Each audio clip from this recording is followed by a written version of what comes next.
I found him in a photograph I wasn't supposed to see. Not in a museum archive, not in a digitized collection, but in a box of uncatalogued materials a librarian showed me after hours. She said they'd been sitting in storage since 1932, never properly processed, never officially accessioned. The photograph was dated 1853, and it showed an old man standing in front of a building that shouldn't exist. The building was wrong. Not subtly wrong, catastrophically wrong for the timeline we accept. The architecture displayed construction techniques that allegedly weren't available in that region until decades later. The proportions matched nothing built by the Russian Empire at that time. And the old man standing there, one hand resting on the doorframe, was looking directly at the camera with an expression I can only describe as deliberate, as if he knew exactly what he was preserving. The back of the photograph had a notation in faded ink, a name, a date, and 3 words that made my hands shake, last of them. What follows isn't speculation, it's documentation of what happened when I traced that name through records most historians never examine, through census data that contradicts official narratives, through testimonies buried in provincial archives because they didn't fit the story we were supposed to inherit. His name was Mikhail Vorontsov, though that might have been an adopted name, a Russian adaptation of something older. The records show he appeared in the Irkutsk region around 1810, already an old man, already speaking Russian with what witnesses described as an archaic accent. Not foreign, archaic, as if he'd learned the language from people who'd been dead for generations. He worked as a stonemason, the provincial records are clear on that. Between 1810 and 1850, he was employed on various construction projects throughout Siberia. But here's what troubles me. Every building he worked on still stands, and every single one displays construction quality that exceeds what Russian engineers were supposedly capable of at that time. The mortar doesn't crumble, the foundations don't shift. The stone cutting shows precision that modern analysis struggles to explain. One account from 1823 describes Vorontsov correcting a Russian engineer's calculations for a bridge foundation. The engineer initially dismissed him, then checked the mathematics and found the old man was right. The notation in the margin reads, he claims to have learned the technique from his grandfather, but the method he described predates any known Russian engineering manual. Predates. That word appears repeatedly in documents about Vorontsov. His techniques predate standard practice. His knowledge predates the textbooks. His understanding of load distribution and material science predates the formal establishment of those disciplines in Russian education. So where did he learn it? The photograph shows him at approximately 90 years old, which would place his birth around 1763. That's before the systematic Russian expansion into Siberia, before the administrative restructuring that turned Tartarian territory into Russian provinces, before the maps were redrawn and the old names were erased. I started searching for birth records. Nothing. No baptismal certificate, no family registry, no documentation of his existence before 1810. It's as if he materialized, fully formed in middle age, already possessing knowledge that shouldn't exist, already speaking a version of Russian that linguistic experts would later describe as containing loanwords from no identifiable language. But people knew him.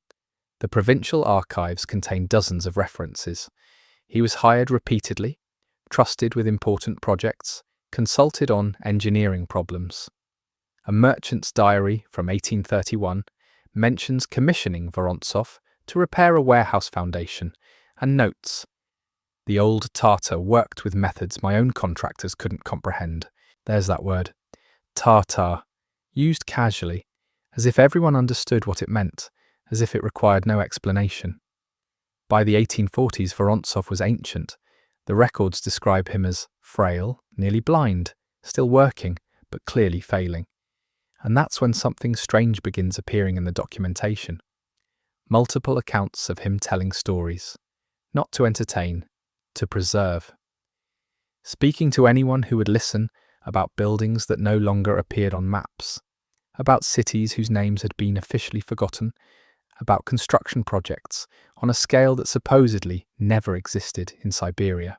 A priest's journal from 1847 records, "The old mason spoke again today of the great works, of structures built to last thousands of years, of knowledge preserved in stone. When I asked him to clarify which works he meant, he became agitated and said they had been covered over, renamed, claimed by others. I fear his mind wanders." Does that sound like dementia? Or does it sound like someone desperately trying to document something before the last living memory disappears? The photograph from 1853 was taken by a French photographer travelling through Siberia. His journal, which I found in a Paris archive, contains an entry about the session. He wrote that Vorontsov insisted on being photographed in front of a specific building, that he refused any other location. The building, according to the photographer's notes, was scheduled for demolition the following month to make way for a new Russian administrative complex. Vorontsov died 6 weeks after the photograph was taken. No surviving family, no apprentices who continued his techniques, no written records of his methods, just the buildings he worked on, still standing, still defying easy explanation. And one photograph of an old man making sure we'd remember he existed. The question isn't whether Vorontsov was telling the truth about what he remembered. The question is what he chose not to say, what he kept silent about even as he tried to preserve something through stone and mortar. Because the buildings speak. They speak in proportion systems that don't match Russian standards. They speak in construction techniques that appear nowhere in contemporary manuals. They speak in load-bearing solutions that modern engineers examine and struggle to replicate. The silence Vorontsov maintained was deliberate. He preserved what he could through his work, while knowing that speaking too openly would accomplish nothing. Perhaps worse than nothing, because by the 1840s the official narrative had solidified. Tartaria wasn't just forgotten, it was being actively unmade. I found something in the Moscow archives that changed how I understood the entire timeline.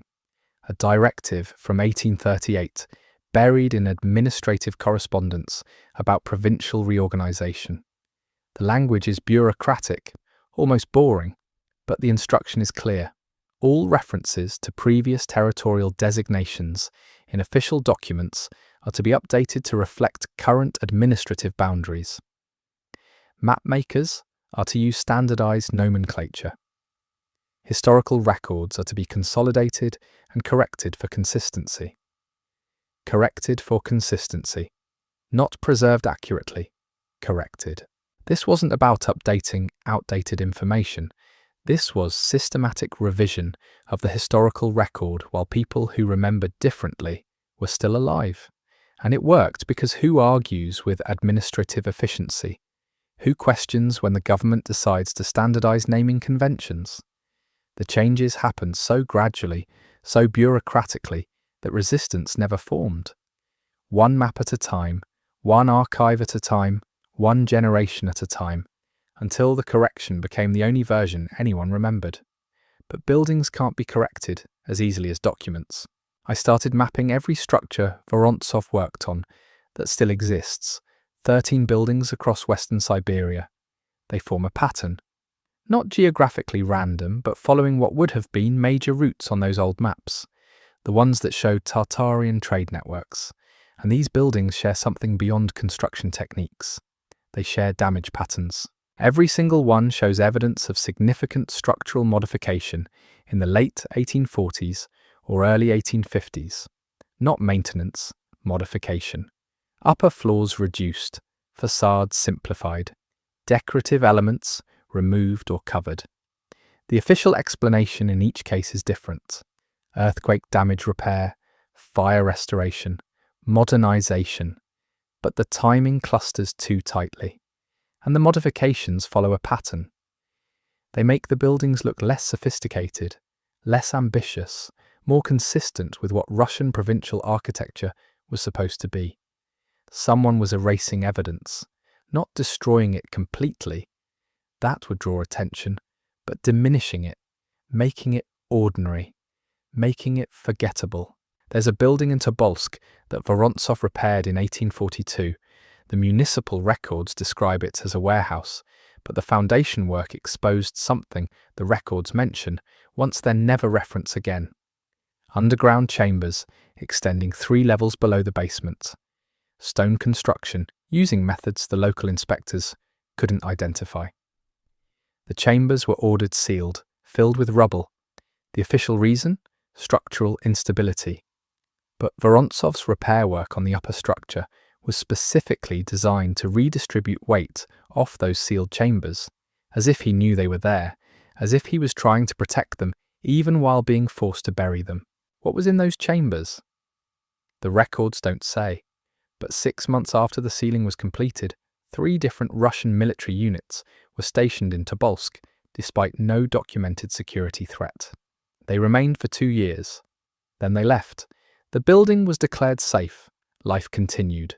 The sealed chambers were forgotten. I found the pattern repeating. Pskov, 1844. Underground structure discovered during foundation work. Sealed. Military presence increases temporarily. Tver, 1846. Same sequence. Kazan, 1848. Same pattern. Each time the official explanation is different. Strategic positioning, administrative reorganization, routine deployment. But the timing always follows the same sequence. Discovery, sealing, military presence, normalization, silence. What were they protecting? Or what were they preventing people from finding? The linguistic evidence adds another layer. I mentioned Vorontsov spoke Russian with loan words from no identifiable language. I found samples of his handwriting in construction contracts.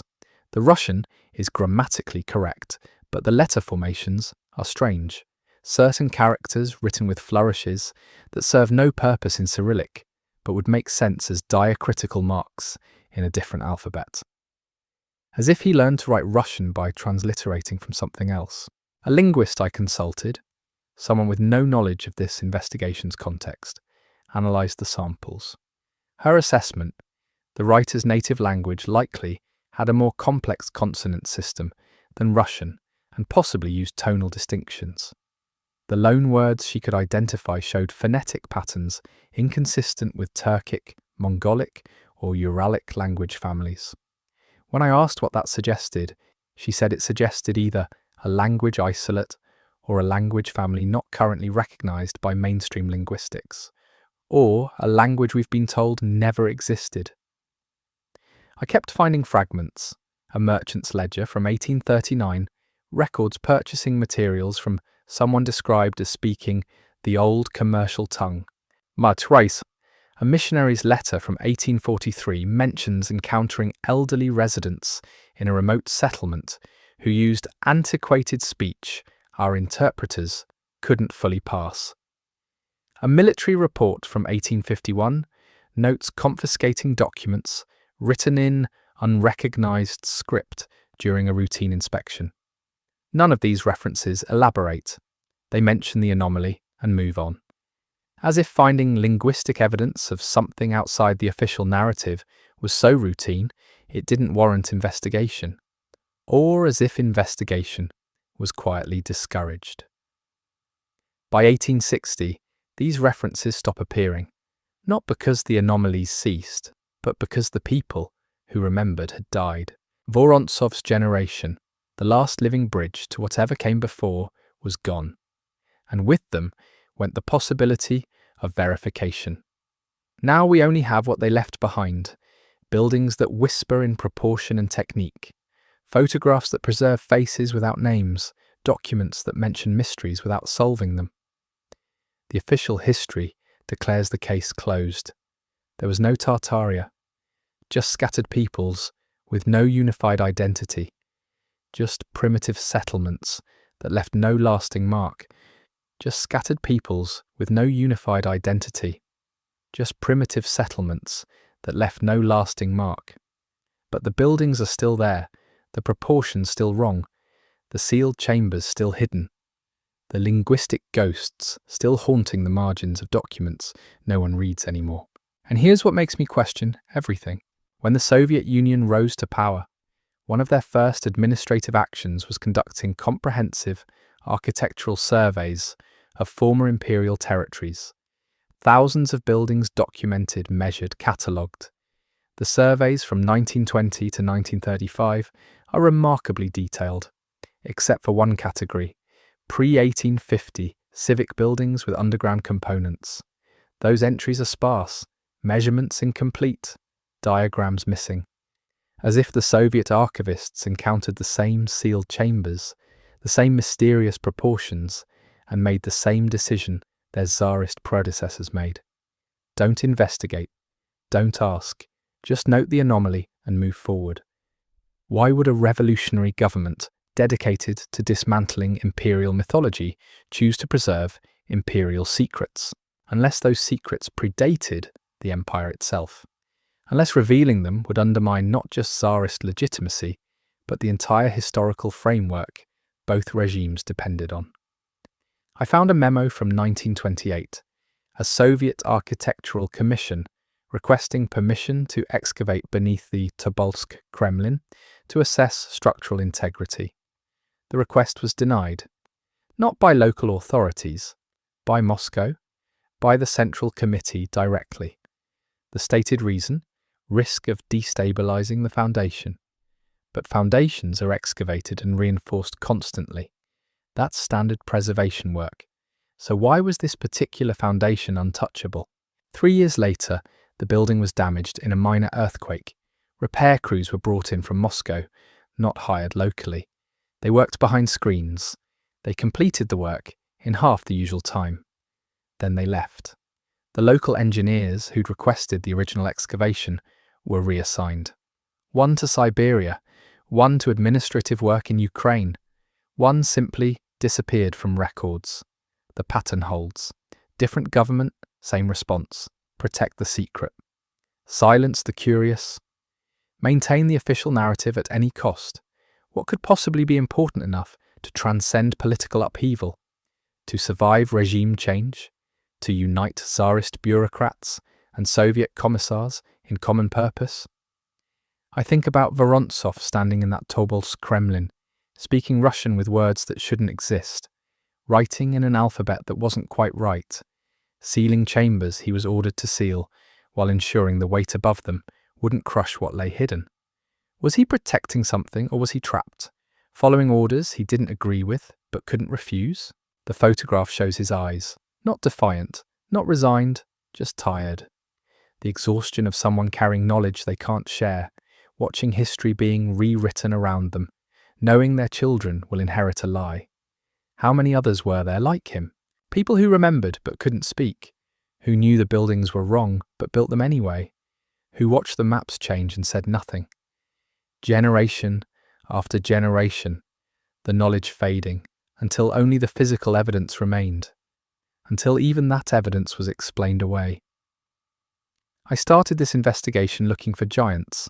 I found something more disturbing, not the presence of impossible beings, but the machinery of forgetting, the systematic process by which entire civilizations can be erased, not through destruction, but through administrative decision, through sealed chambers and reassigned engineers, through linguistic anomalies noted and ignored, through photographs filed away and never examined, through the slow bureaucratic grinding of truth into acceptable narrative.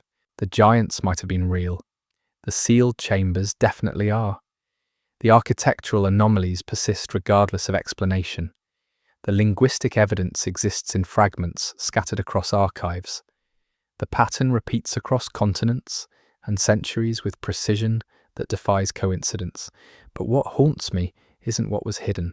It's how easily we accept the hiding, how readily we dismiss evidence that contradicts comfortable narratives, how quickly we stop asking questions when the answers become inconvenient. Vorontsov died in 1862. His obituary mentioned his contributions to imperial architecture. It praised his technical skill. It noted his years of service. It said nothing about what he sealed beneath Tobolsk, nothing about the language he spoke, nothing about the knowledge he carried. He was buried in an unmarked grave, standard practice for commoners. But Vorontsov wasn't a commoner. His work on imperial buildings should have earned him recognition, pension, official burial.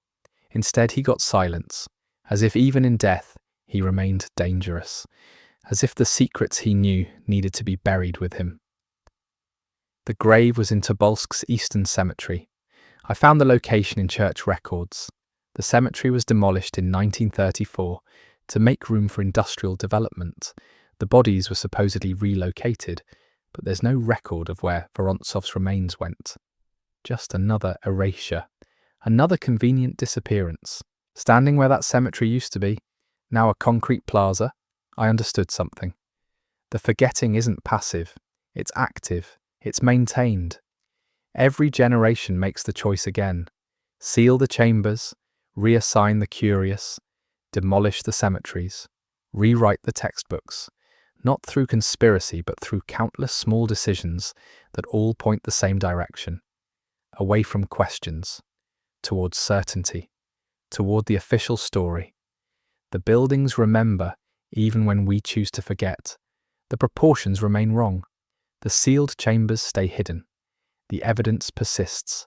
And somewhere beneath Tobolsk, beneath dozens of other cities, the truth waits, patient, silent, sealed behind walls built by men like Vorontsov, who knew but couldn't speak, who protected what they were ordered to bury, who left behind just enough evidence for anyone willing to look.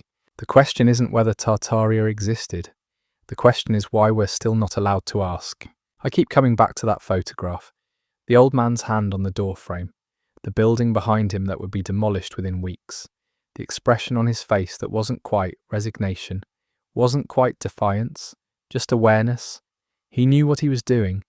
He knew that photograph would outlast the building, outlast the memory, outlast everything except the questions. And maybe that was the point. Not to prove anything, not to convince anyone, just to leave a marker. Evidence that someone stood at the intersection of two worlds and remembered both. That for one brief moment in 1853, the past and the manufactured present existed in the same frame. The machinery of forgetting is still running. Archives still go uncatalogued. Buildings still get modified. Underground chambers still get sealed. And we still make the choice every day to accept the official explanation or to stand in front of those oversized doorways and ask why. Vorontsov can't answer anymore. The generation that remembered is gone. The linguistic evidence is scattered. The architectural anomalies are explained away. The sealed chambers remain sealed. But the photograph exists. And now you've seen it too. That makes you part of the pattern, part of the decision. Accept the narrative or ask why the buildings are wrong, why the proportions don't match, why someone needed to seal chambers across an entire continent, why a 90-year-old stonemason made sure one photograph survived. The last Tartarian who remembered the old world died in 1862. What he remembered died with him. What he built remains. And the choice of what to do with that evidence, that choice is ours now.